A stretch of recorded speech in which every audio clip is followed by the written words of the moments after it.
Good morning, dear students. I, Vidyasagar, your SS teacher, welcome you all in the e-learning class of Modern International Students 1. I am going to start subject History of Standard 7, and this is third chapter, name the Delhi Sultans. Dear students, in this chapter we have already discussed some part of the administrative rules of the Khiljis and Tughlaqs. Now we will see that they were keeping the bandgans. Bandgans, it means to say that they were holding the slaves which were doing their work, and they were ever be trustworthy among for their masters. Now these bandgans were most valuable in the time of the Khiljis and Tughlaqs. So here a sentence which was advised by given by them, like the slave who brought and promoted must be looked after for its needs, and lifetime for the good luck to find worthy and experienced slaves. It means they trust them too much that they ever used to think that these slaves are very important for their kingdom as well as for their rule. These slaves are very important. Now they also used to think that these slaves are better than the sun. So the Khilji and Tughlaqs, they continue to use the bandgans. As I told you, these bandgans, they were the trustworthy of the kings, and they were often humble to their clients. Clients were those person to whom they used to give the protection and also keep them on the high positions. They appointed their governor generals, and they also introduced themselves in their political instability. Now the slaves and clients were loyal to their masters and patrons, but not to their hires. It means those who used to hire them.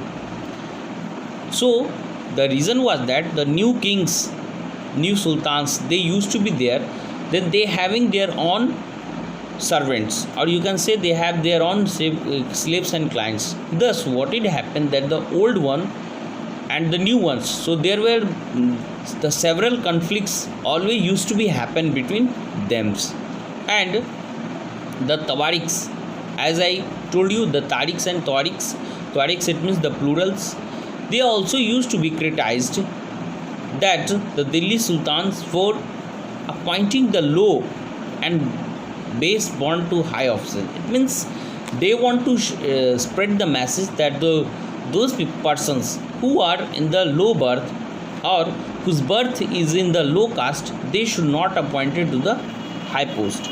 As the Sultan Muhammad Tughlaq, which was from the Tughlaq dynasty, he appointed some of the so-called lower caste peoples to the high officials administration places, like the Aziz Kumar, a wine distiller. That means he was the so-called, and he was born in the low castes.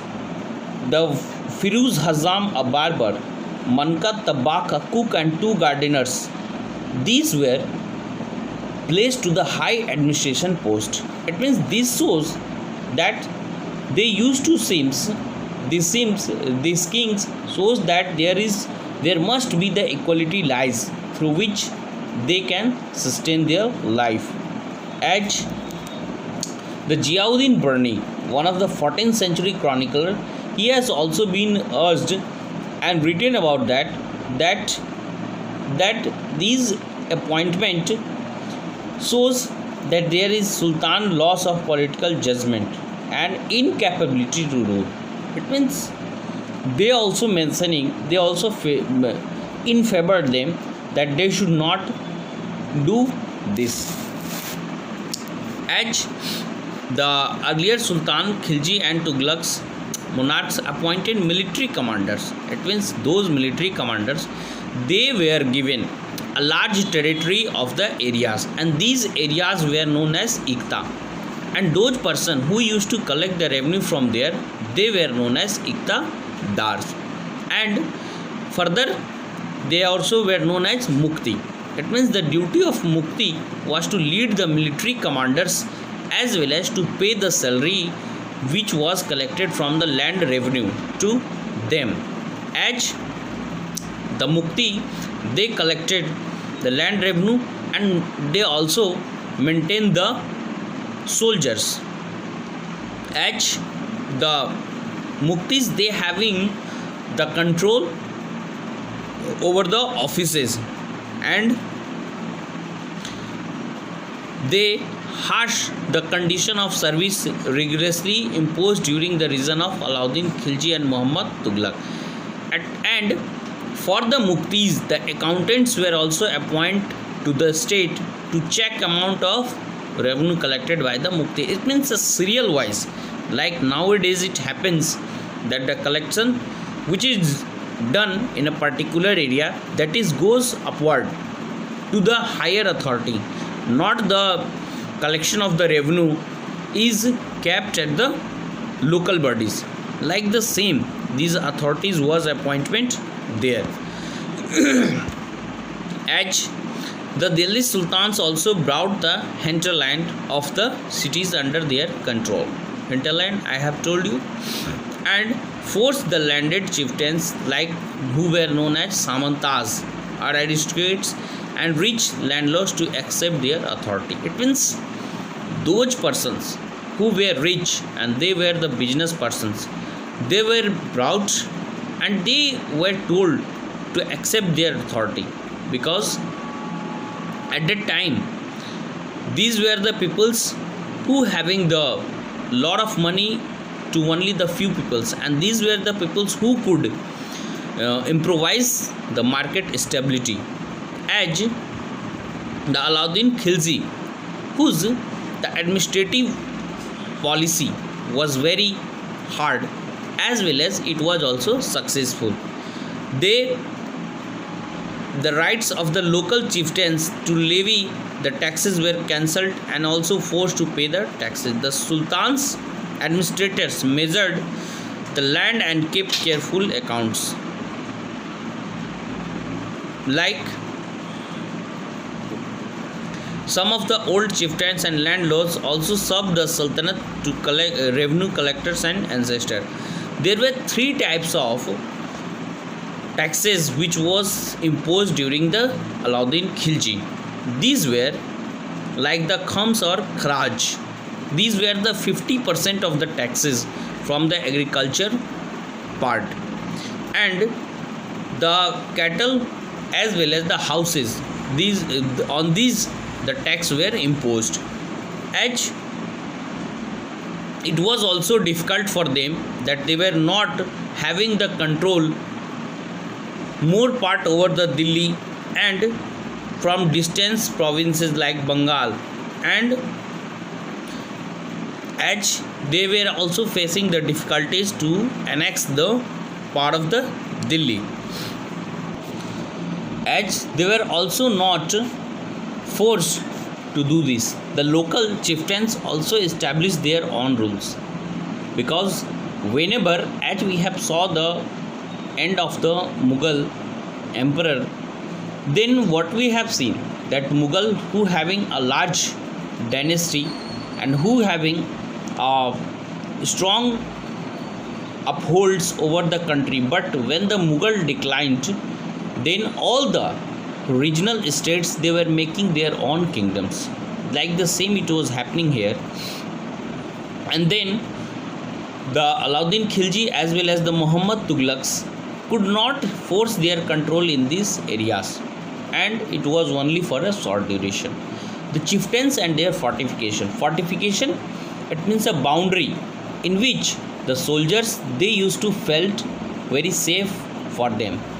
As this was mentioned that the Rocky Mountains and the uneven and the rugged surface, these were also acting for them as a fortification for them. Like the bamboo groups which was also helpful for them, as the bamboo groups which ever used to be dense and make typical boundaries, then what it happened that fire also not to lit on them.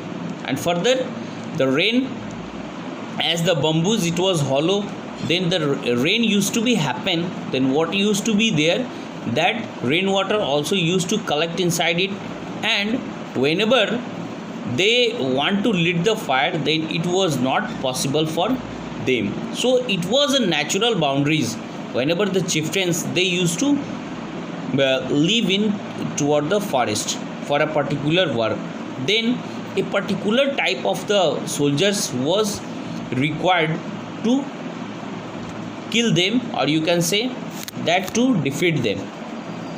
Like the Mongols, one of the famous invaders like the Genghis Khan invaded Traxonomia, which is in modern Uzbekistan. Okay, in above the Afghanistan, you will see the Uzbekistan in the northwest areas. There it was invaded 1219, and further in Delhi Sultanate on after. Mongols attacked the Delhi Sultanate increased during the Alauddin Khilji in early Muhammad Tughlaq's rule. It means they were, as I have told you, that around 6 times they have attacked during the Alauddin Khilji. The Mongols they have attacked, and the first it was in 1297, which was done by the Qadr Khan, and sequentially it was invaded 6 times continuously till 1305. So see, you can see the invaders also used to do a typical work through which they also used to not developed. Okay, dear students, read the paragraph and keep watching. Thank you.